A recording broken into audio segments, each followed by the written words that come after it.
My name is Jonny Juarez. I'm 39 years old, from Hillsborough, California, but I've also spent 19 years in Santa Rosa, so I represent Santa Rosa. Kind of just do everything. I fix people's shit. I work on bikes, cars, fix houses. It's a 1969 XLCH. It's pretty much just a Paco frame, a bunch of shit welded into it, molded gas tank, kind of heavy on the molding. I felt that if I did a lowrider bike and just painted it really nice, and it would kind of just stand like a lot of people's bikes. There was like, how do you actually make a lowrider? Sure, you could slam it, and I did lower to lower originally and then brought it up so I can actually ride it. And I've been a fan of those cars and bikes since I was, 7, 8, 9 years old.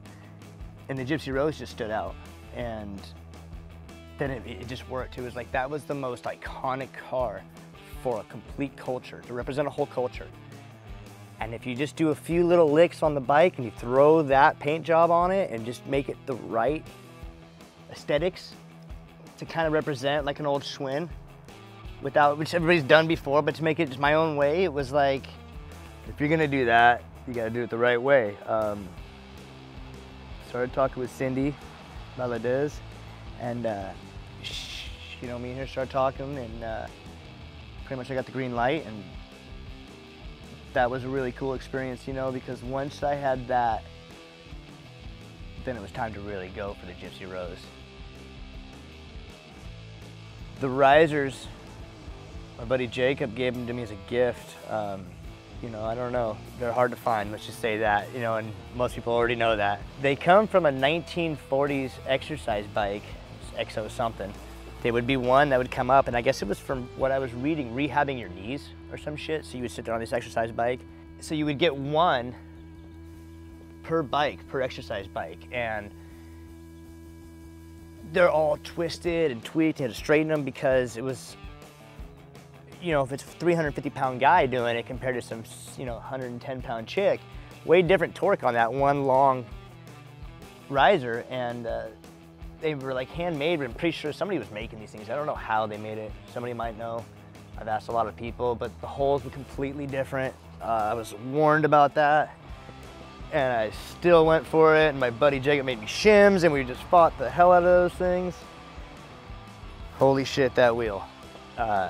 Rick at RKB Custom Speed, I was able to tell him what I wanted, and you could say what you want, but to actually have somebody who knows what they're doing, listening to you, and comprehending what you're actually saying, and either telling you they can't or can, he was pretty confident. And looking at that guy's work, I was like, I fucking think this dude can do it.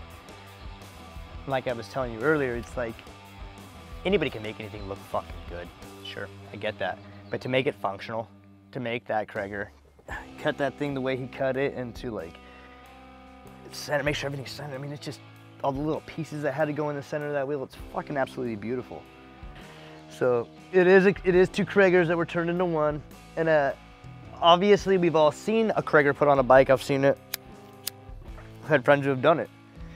And you always have an ugly side. And that was the way. It was like I had to have this fucking wheel done. Thinking things were right, because I'm always slapping together shitty choppers, so I just think things are right. And then I'm like, oh, that's cracked and that doesn't work. It'd work anywhere else, but I can't have that because I'll have a leak. Shit like that, things I wasn't ready for. Front end's been a fucking situation. Those risers were fucked. My buddy at Black Hat fucking helped me with those. I couldn't tell you how many hours in those risers. Everybody's like, hey, where'd you get those? How much are those? Where do I find those? Are you gonna make those? It's like, dude, that is the fuck those things. They are bitchin', super rad. I was warned. They're rad, but there's so much work in those fucking things, dude. It's just ridiculous because they're risers. It should be easy, right? Just how to deal with people better. And I also learned how to I have never had to I got friends around here and we just fucking slap together stuff. Some people make really beautiful things. My shit's all over the fucking scales of stuff, because I've had a lot of cars, a lot of fucking bikes, a lot of cars, and I've never had to outsource so many people. And that was a new learning experience, is how to outsource and I made some wrong decisions, and I've had to make the right decisions and figure out the right, and That was a big fucking learning curve, is I've never had to like farm farther than my close friends for stuff. And a lot of people came through really solid. I fucking stoked. But that was a huge thing, because for people who want to do this for a living, you better have a fucking team, straight up. You need a fucking A team or your shit is not gonna be right. Oh man, that list is so long. The Valadez family, Jesse Valadez, who built the car, the gentleman who built the Gypsy Rose, his whole family, his wife, his daughters. That's a heavy one, because their father built a super iconic car. And so I have to thank that family first. Don Heckman, one of the painters, to thank him for helping. Remo for painting it.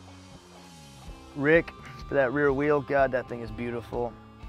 My buddy Jake Crane, Pork Chop, Meg Andrew. There's so many people. You know, there's Mike and Amanda and Brandon, Cody, Zane. My buddy Dave Klein has fucking serious money in this bike. Like, that's a rad friend. He pulled me out of some fucking deep ditches. I owe that guy a lot in life. My kids for sure, man. Odin and Jethro. I'm gonna forget people and be a dick. You know how that goes, man. There's like so many fucking people. A whole fucking community. I don't know if you guys have been watching, but like Hillsburg, man, they fucking, my town's put articles in papers. They reached out. It's crazy, like this, my whole community backed me.